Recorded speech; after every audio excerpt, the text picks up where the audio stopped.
गांव-गांव के अंदर हर क्षेत्र में हर प्रकार की सिंचाई की सुविधाओं से लेकर के किसानों से लेकर के नौजवानों के लिए शिक्षा के क्षेत्र में सड़क हो, बिजली हो, पानी हो, आज इंफ्रास्ट्रक्चर के मामले में इस बिंद के क्षेत्र के अंदर भारतीय जनता पार्टी की सरकार ने, जो कांग्रेस के समय में बीमारू राज्य कहा जाता था, हम देश के अंदर जाते थे तो लोग कहते थे कि मध्य प्रदेश बीमारू राज्य है।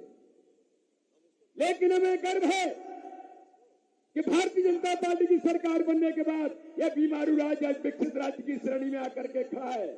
तो माननीय प्रधानमंत्री मोदी जी के नेतृत्व में 2014 में सरकार बनने के बाद हर गरीब के जीवन में खुशी कैसे आएगी, हर गरीब का जीवन कैसे बदलेगा, उस गरीब के आंखों में खुशी लाने के लिए गरीब कल्याण की योजनाओं में माननीय प्रधानमंत्री मोदी जी ने आयुष्मान भारत के अंदर प्रधानमंत्री आवास से लेकर उज्ज्वला योजना से लेकर तो मध्य प्रदेश की हमारी सरकार ने गरीब कल्याण की योजनाओं में हर गरीब के जीवन को बदलने का अभियान भारतीय जनता पार्टी की सरकार ने लिया है।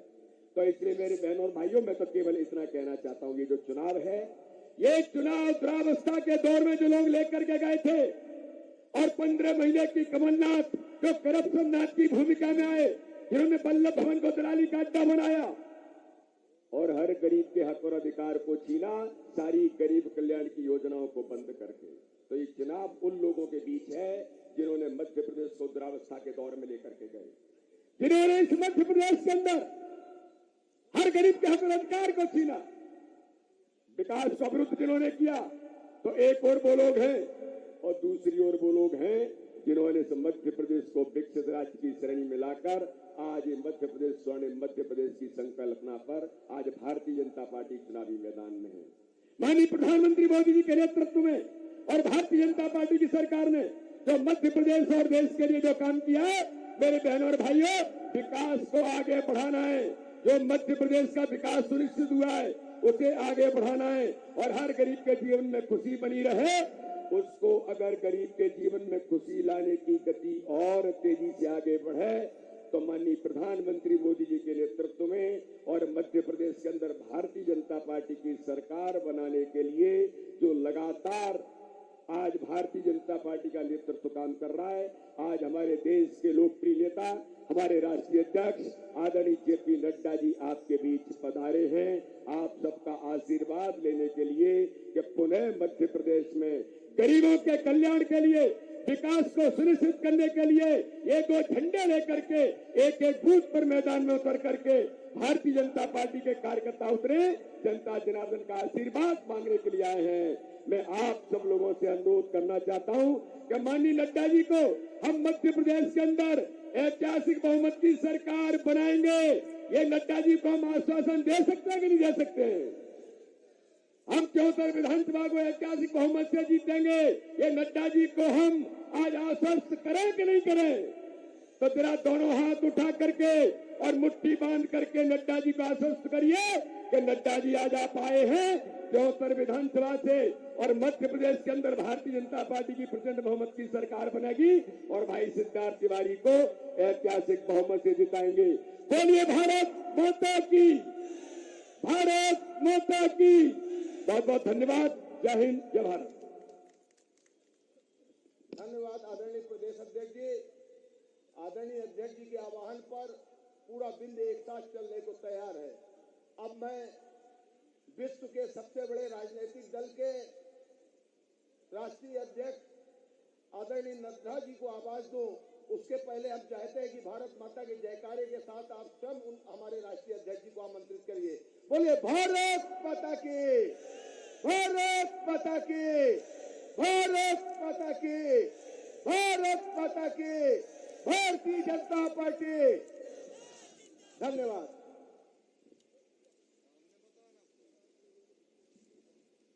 चौथक की इस विशाल चुनाव की जनसभा में मंच पर उपस्थित हमारे भारतीय जनता पार्टी के जुझारू अध्यक्ष और संसद में मेरे साथी भाई विष्णुदत्त शर्मा जी, हमारे मध्य प्रदेश सरकार में मंत्री, मेरे वरिष्ठ सहयोगी जिनके साथ मुझे लंबे समय से काम करने का मौका मिला। ऐसे हमारे राजेंद्र शुक्ला जी, हमारे श्यामलाल द्विवेदी जी, हमारे प्रत्याशी नौजवान और युवा प्रत्याशी हमारे सिद्धार्थ तिवारी जी, हमारे जिला के अध्यक्ष श्री अजय सिंह जी, जिला प्रभारी शशांक श्रीवास्तव जी, जिला मंत्री श्रीमती मीनाक्षी केशरवानी जी, रमेश गर्ग जी, अनिल तिवारी जी, यहाँ उपस्थित मंच पर सभी सम्मानित मेरे वरिष्ठ साथी और यहाँ इतनी बड़ी संख्या में एकत्र आए देवी और सज्जनों, मीडिया के मेरे साथी, प्रिंट मीडिया और इलेक्ट्रॉनिक मीडिया के मेरे साथी, मुझे आज मध्य प्रदेश के चुनावी सभा में त्योथर में आप सब लोगों के साथ चर्चा करने का भी और आपके दर्शन करने का भी मुझे सौभाग्य मिला। जो मैं संख्या देख रहा हूं, इतनी बड़ी संख्या में आप सब लोग एकत्र आए हैं, जो मैं उत्साह देख रहा हूं, जो मैं उमंग देख रहा हूं, जो मैं युवा साथियों का भी उमंग देख रहा हूं, वह बताता है कि आप लोगों ने सिद्धार्थ तिवारी को आशीर्वाद देने का मन बना लिया है, यह उसमें से स्पष्ट दिखता है। मित्रों, ये चुनाव की बेला है। आपको अपने अगले 5 साल के लिए आपके हितों की रक्षा कैसे हो सकती है, कौन व्यक्ति कर सकता है, कौन पार्टी कर सकती है, कौन आपको मजबूती दे सकती है, ये इसके निर्णय करने की घड़ी है। और इसलिए मैं आपसे निवेदन करूंगा कि चुनाव में इस आधार पर वोट मत देना कि ये मेरा नजदीकी है, ये मेरे जाति का है, ये मेरे इलाके का है, ये मेरी भाषा बोलता है। इन आधारों पर चुनाव में वोट नहीं दिए जाते। वोट देने का अधिकार होना चाहिए कि कौन आपकी 5 साल तक रक्षा करके आपको विकास के साथ जोड़ सकता है, ये आपका आधार होना चाहिए। और जब मैं ये बोलता हूं तो मैं गौरव के साथ बोल सकता हूं कि आज अगर आपने यहां से लोकसभा में जनार्दन जी को भेजा है, आज अगर आपने मध्य प्रदेश से लोकसभा में कमल खिलाया है, तो हम ये कह सकते हैं कि मोदी जी के नेतृत्व में देश ने मजबूती पकड़ी है और देश आगे बढ़ा है, ये बात हम कह सकते हैं। हम उस पार्टी की संस्कृति में से नहीं आते हैं जो झूठे वायदे देकर, गुमराह करके, भुला करके, आपको छलावे में डाल करके वोट लेते हैं। हम उस पार्टी की संस्कृति से आते हैं जो 5 साल बाद अपना रिपोर्ट कार्ड रख करके बताते हैं कि हमने तुम्हारे लिए क्या किया। और इसीलिए एक जिम्मेवार पार्टी के जिम्मेवार अध्यक्ष के रूप में मैं आपको बताना चाहता हूं कि जब दुनिया की अर्थव्यवस्थाएं लड़खड़ा गई हैं, जब अमेरिका की अर्थव्यवस्था लड़खड़ा गई है, जब यूरोप के देशों की अर्थव्यवस्था लड़खड़ा गई है, जब जापान की अर्थव्यवस्था लड़खड़ा गई है, जब ऑस्ट्रेलिया की अर्थव्यवस्था लड़खड़ा गई है, जब चीन की भी अर्थव्यवस्था लड़खड़ा गई है, तो अकेला भारत है जो मजबूती के साथ खड़ा है और अर्थव्यवस्था में आगे बढ़ रहा है। और यही कारण है कि जिस देश ने हमको 200 साल राज किया, अंग्रेजों ने, उसको भी पछाड़ कर हम 11वें नंबर से बढ़कर के 5वें नंबर की दुनिया में अर्थव्यवस्था हो गई। अभी आपका आशीर्वाद सिद्धार्थ को मिलेगा और 2024 में फिर मोदी जी को आशीर्वाद मिलेगा। 3 साल साल के अंदर मोदी जी के नेतृत्व में हम तीसरी अर्थव्यवस्था बन जाएंगे, इसकी हमको तैयारी करनी है। आप बताइए, अभी अभी संसद में महिलाओं को विधानसभा में और लोकसभा में आरक्षण मिला कि नहीं मिला? मिला कि नहीं मिला? कभी सोचा था? 15 साल से कांग्रेस और यूपीए की सरकार इस बिल पर बैठी हुई थी, 15 साल से ज्यादा कोई पूछने वाला नहीं था। मेरे ख्याल से 20 साल से कोई पूछने वाला नहीं था। मैं मुझे तारीख याद नहीं है, लेकिन लंबे समय से ये बिल पड़ा हुआ। लेकिन मोदी जी की इच्छा शक्ति, महिलाओं को स्थान देना, नारी शक्ति वंदन विधेयक दिल्ली में पार्लियामेंट में 2 दिन के अंदर पास हो गया और अब आने वाले समय में महिलाओं को 33% का आरक्षण मिलेगा। मित्रों, आज हम इस्पात में, स्टील में चौथे नंबर से दूसरे नंबर पर मैन्युफैक्चरिंग में आ गए। आज हम ऑटोमोबाइल की मार्केट में, गाड़ियां बनाने वाली मार्केट में दुनिया में हम तीसरे नंबर पर आकर के खड़े हो गए। ये हमारे विकास की कहानी।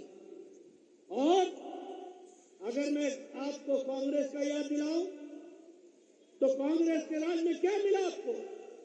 आपको मिला कोयला घोटाला, आपको मिला ऑगस्टा वेस्टलैंड घोटाला, आपको मिला कॉमनवेल्थ घोटाला, आपको मिला 2G स्कैम का घोटाला, आपको मिला आदर्श स्कैम का घोटाला।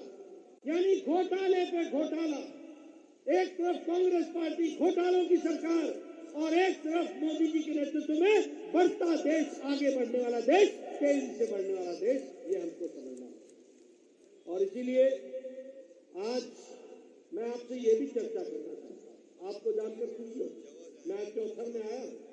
मैं आपको बताना चाहता हूँ कि मोदी जी के नेतृत्व में 13.5 करोड़ लोग, भारत के 12% से ज्यादा की आबादी अब गरीबी की रेखा से निकल गई है और ऊपर की रेखा में आ गई है। ये भी हमको ध्यान रखना, ये भी हमको समझ लेना। और अति गरीबी भारत में, मैं नहीं बोल रहा, अंतर्राष्ट्रीय संगठन इंटरनेशनल मॉनिटरी फंड बोलता है कि भारत में अति गरीबी 1% से भी कम हो गई है, 1% से भी कम। ये आज भारत की तस्वीर है। इसलिए मित्रों, ये चुनाव सिर्फ इस बात का चुनाव नहीं है कि किसको क्या मिला, या इस बात का चुनाव नहीं है कि सिद्धार्थ जीतेगा या कोई और। ये चुनाव आपके हितों का चुनाव है, आपकी रक्षा का चुनाव है। इस बात को हमको याद रखना। मैं आपको बताना चाहता हूं, हमारे ये इलाके में बहुत बड़ी संख्या में हमारे आदिवासी भाई रहते हैं। आपको जानकर खुशी होगी कि आज आदिवासी भाइयों के लिए आर्थिक एलोकेशन, बजट का एलोकेशन 3 गुना बढ़ा दिया गया है सिर्फ आदिवासी भाइयों।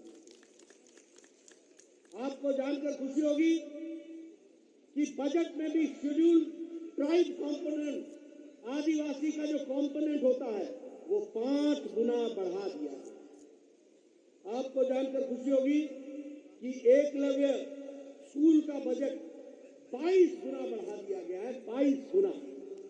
आप समझ सकते हैं कि विकास के लिए, हमारे आदिवासी भाइयों के बच्चों के पढ़ने के लिए स्कॉलरशिप 2.5 गुना बढ़ा दिया गया।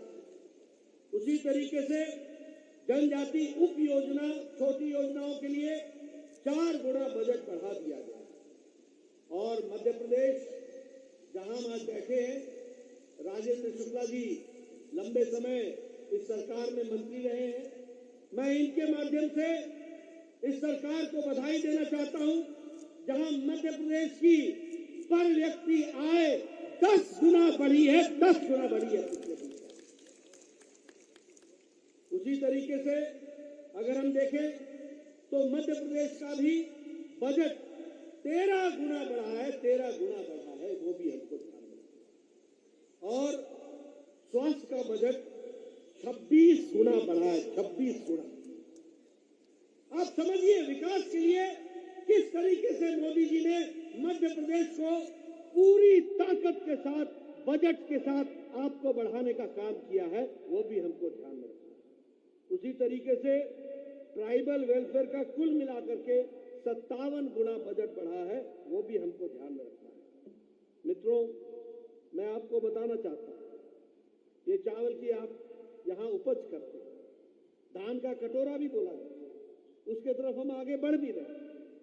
और उसको आगे करने में चाहे योजनाओं को लाना हो, चाहे लिफ्ट इरिगेशन स्कीम को लाना हो, उन सब में आपने काम किया। लेकिन आप देखिए, आप मध्य प्रदेश के भविष्य के बारे में तय कर रहे हैं। मैं यहां आपको ये बताना चाहता हूं कि मध्य प्रदेश की दृष्टि से चावल में 4 गुना हमने चावल का उपज बढ़ाई है मध्य प्रदेश में, ये भी हमको। और गेहूं में हम लोगों ने 2.5 गुना हमारी उपज बढ़ी है। और ग्राम सड़क योजना, गांव में सड़कों की योजना, पिछले 7 साल के अंदर गांव की सड़क की योजना जो है वो 83,931 किलोमीटर की सड़क बनी है। 83,931 किलोमीटर की सड़क। अगर मैं मध्य प्रदेश की बात करूं तो 34 नए रेलवे स्टेशन का उद्धार हो रहा है। 34 रेलवे स्टेशन बिल्कुल नए बन करके वर्ल्ड क्लास रेलवे स्टेशन बन रहे हैं, इसको भी हमको ध्यान में रखना है। वंदे भारत ट्रेन अगर 23 देश में चली है तो 3 वंदे भारत ट्रेन जो है वो आपके यहाँ मध्य प्रदेश में चली है। अगर हम विंध्या एक्सप्रेस वे बताएं तो भोपाल से लेकर के सिंगरौली तक 3,800 करोड़ रुपए खर्च हो रहा है और वो विंध्या एक्सप्रेस वे बन रही है, वो भी हमको याद रखना चाहिए। नर्मदा की प्रगति पथ के लिए 900 किलोमीटर की सड़क बनेगी, एक्सप्रेस वे बनेगा और उसके लिए भी 31,000 करोड़ रुपए भारत सरकार मोदी जी ने मध्य प्रदेश को दिए हैं, ये भी हमको ध्यान में रखना। मित्रों, मैं बहुत सी आपके साथ नई नई बातों की चर्चा कर सकता हूं। सड़कों के बारे में कर सकता हूं, विकास के बारे में कर सकता हूं। 14 मेडिकल कॉलेज दिए गए हैं मध्य प्रदेश को पिछले 5 साल में, 14 मेडिकल कॉलेज। उसी तरीके से हमारे यहाँ संत रविदास जी का स्टैच्यू का मेमोरियल, उसको भी वो भी 100 करोड़ की लागत से वह भी आपको समर्पित हुआ है, वो हम सबके ध्यान में। संबल योजना के माध्यम से आपके विकास के लिए हर तरीके का आपको प्रोत्साहन दिया जा रहा है, यह भी हमारे ध्यान में रहना चाहिए। अगर हम बात करें तो पिछड़ा वर्ग कल्याण बोर्ड बनाया गया, सामान्य वर्ग के लिए कल्याण बोर्ड बनाया गया, विश्वकर्मा कल्याण बोर्ड बनाया गया, रजक कल्याण बोर्ड बनाया गया, प्रवासी श्रमिक के लिए कल्याण बोर्ड बनाया गया। बड़ी संख्या में हमारे श्रमिक भाई प्रवास करके दूसरी जगह में जाकर के काम करते हैं, उनके लिए कल्याण बोर्ड बनाया गया। यानी सभी समाज के वर्गों की चिंता करने वाली ये मध्य प्रदेश की सरकार, इस सरकार को दोबारा लाने का संकल्प है और उसके लिए सिद्धार्थ को जिताना ये आवश्यक है, ये भी हमको ध्यान में रखना है। मैं यहां आपके साथ गांव, गरीब, वंचित, पीड़ित, शोषित, दलित, इनकी भी चर्चा करना चाहता हूं। पहले क्या होता था? पहले ये होता था कि सरकारें आती थी, सरकार जब आती थी तो वो लोगों की सरकार नहीं होती थी, वो किसी जाति की सरकार होती थी, वो किसी वर्ग की सरकार होती थी, वो किसी परिवार की सरकार होती थी और वो सरकारें सिर्फ अपना सोचती थी, किसी समाज का नहीं सोचती। लेकिन मोदी जी के आने के बाद, एक मिनट, मोदी जी के आने के बाद गांव, गरीब, वंचित, पीड़ित, शोषित, दलित, महिला, युवा, इन सबको, किसान, इन सबको ताकत देने का काम किया तो प्रधानमंत्री मोदी जी ने किया, ये भी हमको जानना। आपको जानकर खुशी होगी, प्रधानमंत्री गरीब कल्याण अन्न योजना 80 करोड़ की जनता को 5 किलो गेहूं या 5 किलो चावल, 1 किलो दाल, ये दे करके प्रधानमंत्री जी ने 13.5 करोड़ गरीब लोगों को गरीबी की रेखा से ऊपर उठा दिया। फिर से मैं बताता हूं, इसको आपको ध्यान रखना। अगर मैं बात करूं आपके मध्य प्रदेश में 5 करोड़ 1 लाख लोगों को यह दिया जा रहा है, यह भी हमको समझ लेना चाहिए। अगर मैं बात करूं प्रधानमंत्री आवास योजना की, तो 4 करोड़ घर प्रधानमंत्री आवास योजना में लोगों ने दिए। और उस 4 करोड़ घर में दुख की बात यह है कि प्रधानमंत्री मोदी जी के द्वारा दिया हुआ पैसा, आप बताइएगा विष्णुदत्त जी कितने थे? 2 लाख। 2 लाख घर का पैसा इस कमलनाथ की सरकार ने वापस कर दिया।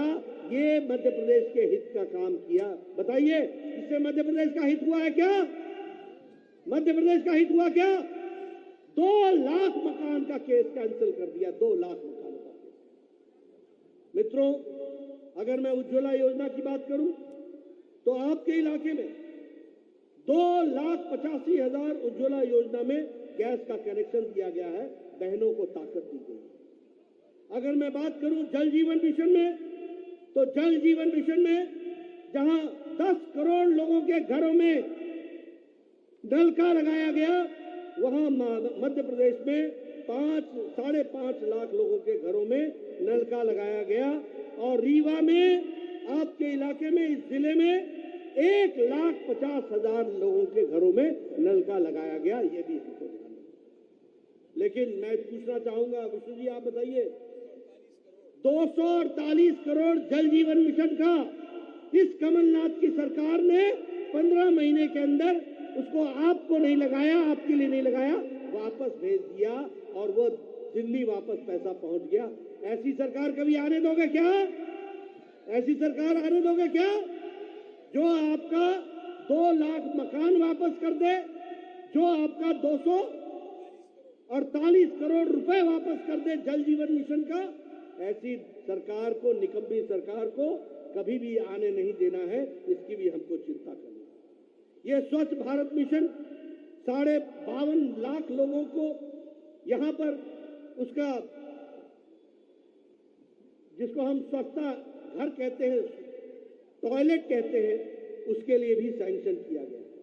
किसान सम्मान निधि में 84 लाख लोगों को किसान सम्मान निधि मिल रही है और 2,60,000 किसान रीवा के हैं, इस इलाके के हैं, जिनको किसान सम्मान निधि मिल रही है।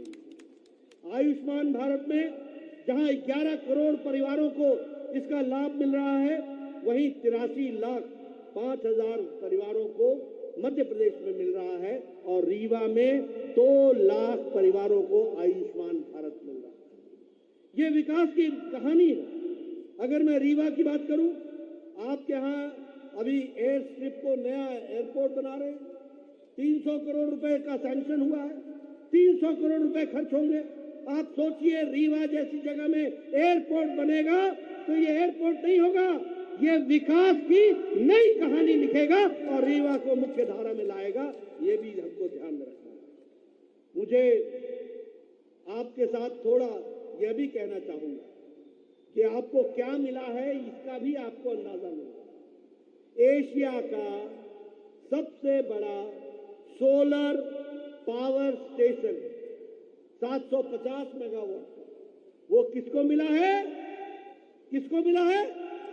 रीवा को। एशिया का सबसे बड़ा सोलर प्लांट।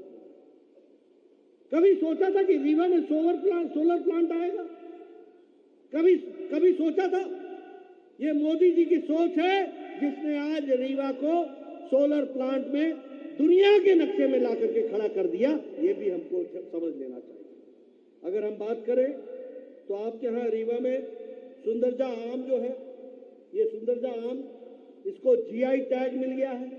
जीआई टैग का मतलब है जब भी कोई दुनिया में आम के नाम पर कोई ढूंढेगा तो उसको सुंदरजा के नाम से आम रीवा में दिखेगा और रीवा के दृष्टि से उसके बाजार बनेगा। ये विकास के नए आयाम दिखेगा। और मुझे सबसे ज्यादा जो खुशी है कि जो कोल राजा के गढ़ी थी, कोल गढ़ी, उसका जीर्णोद्धार करने के लिए, उसको आगे बढ़ाने के लिए 5 करोड़ रुपए दे करके उसका जीर्णोद्धार शुरू हुआ है, ये भी हमको याद रखना है। उसी तरीके से त्योथर में उद्वहन सिंचाई योजना और इसमें माइक्रो सिंचाई योजना के तहत 85 करोड़ रुपए खर्च करके 85 करोड़ रुपए खर्च करके यहां आपके लिए सिंचाई की व्यवस्था की गई है, ये भी हमको समझ लेना चाहिए। और उसी तरीके से ये चौड़ा घाट में जो सड़क बन रही है जिसकी स्वीकृति हो गई है और उस स्वीकृति के कारण आपका जो सड़क का डिस्टेंस है वो भी कम हो जाएगा और विकास की एक नई कहानी शुरू होगी, इसको भी हमको समझ लेना चाहिए। मित्रों, ये सारी बातें मैंने आपके सामने विकास की कही, लेकिन जब मैं विकास की बात करता हूं तो आपसे ये निवेदन करने आया हूं कि अगर आपको ये विकास चाहिए तो हमें आपका सिद्धार्थ चाहिए। बोलिए, सिद्धार्थ को विधानसभा में भेजेंगे? नौजवान है, काम करने के लिए आतुर है, आपकी दिशा दशा और आपकी तस्वीर और तकदीर को बदलने का कृत संकल्प लेकर के चलने वाला नौजवान, और ईमानदारी से ये नौजवान आपकी सेवा करेगा, आपको आगे बढ़ाएगा। और मित्रों, मैं कुछ राजनीतिक बात भी आपसे कर लूं। आप बताइए, कमलनाथ की सरकार घोटालों की सरकार रही कि नहीं रही?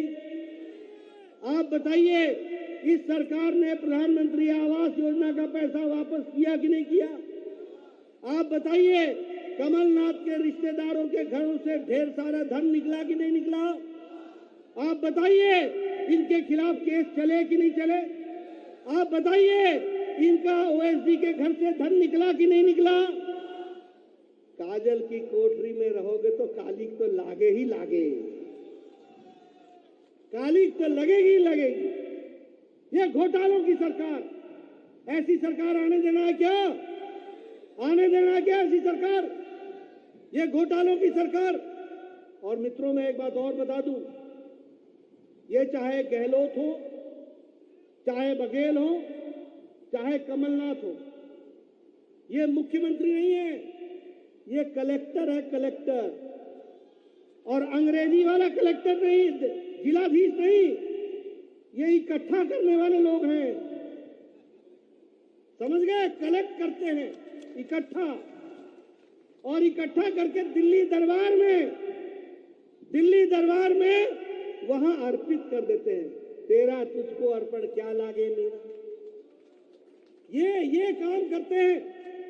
ऐसे लोगों को रहने देना है क्या? रहने देना है क्या?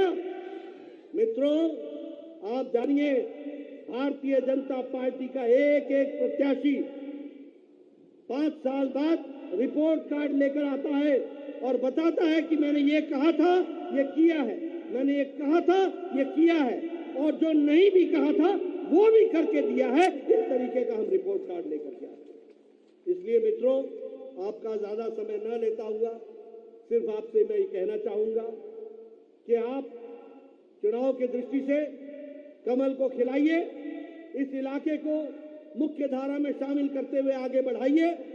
इस इलाके का जो भी विकास हुआ है वो बीजेपी की सरकारों में हुआ है, ये आपको ध्यान रखना। और जो भी अहित आपका हुआ वो तब हुआ जब आपकी सरकार नहीं थी। इसलिए सिद्धार्थ भाई को आप भेजेंगे, कमल को निशान पर आप मोहर लगा करके इनको आशीर्वाद देंगे और ये आपके विकास में पूरा योगदान करेंगे। आपने मेरी बात